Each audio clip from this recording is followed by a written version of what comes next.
Tesla qui également a publié une hausse de son bénéfice trimestriel. Oui, effectivement. Alors Tesla a publié hier en après-marché. C'était assez intéressant comme publication parce que effectivement, eh bien, le Tesla a subi le confinement instauré par Shanghai et Shanghai c'est sa principale usine. Donc pendant 2 mois, au mois de mars et au mois de mai, eh bien, sa principale usine était fermée, enfin, était à l'arrêt partiel.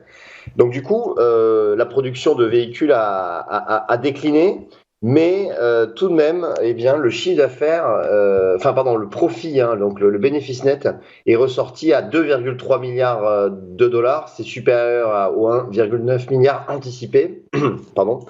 Et le chiffre d'affaires, lui, est ressorti à quasiment 17 milliards de dollars. Donc c'est quand même de très bons résultats. Et ça a été rendu possible grâce au pricing power que fait Tesla sur ses véhicules, ce qui lui permet de relever le prix de ses modèles afin de répondre à la hausse des prix du lithium, notamment pour ses batteries.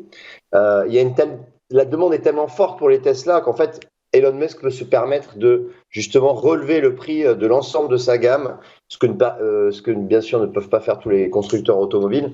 Et donc c'est en cela que Tesla quand même reste exceptionnel. Notamment notamment eh bien sa marge, hein, quand on regarde sa marge opérationnelle, elle ressort à 14% et c'est largement supérieur à ce que font eh bien ses concurrents. Quand on regarde maintenant graphiquement le titre, on voit que Tesla est toujours dans une tendance baissière de moyen terme, même si la baisse s'est arrêtée depuis la fin du mois de mai. Maintenant, on est dans un range compris entre 625 dollars et 790 dollars. Et donc maintenant, bon, on va voir. En après-bourse, hein, l'action était plutôt stable. On verra comment ça réagit à l'ouverture cet après-midi à 15h30. D'accord, donc on comprend que résistance et support sont constitués par les limites hautes et basses de ce range, du coup. Oui, exactement. Oui, effectivement, le range, hein, qui est en place depuis donc la fin du mois de mai, ça correspond effectivement. La borne basse, c'est le support, la borne haute, la résistance.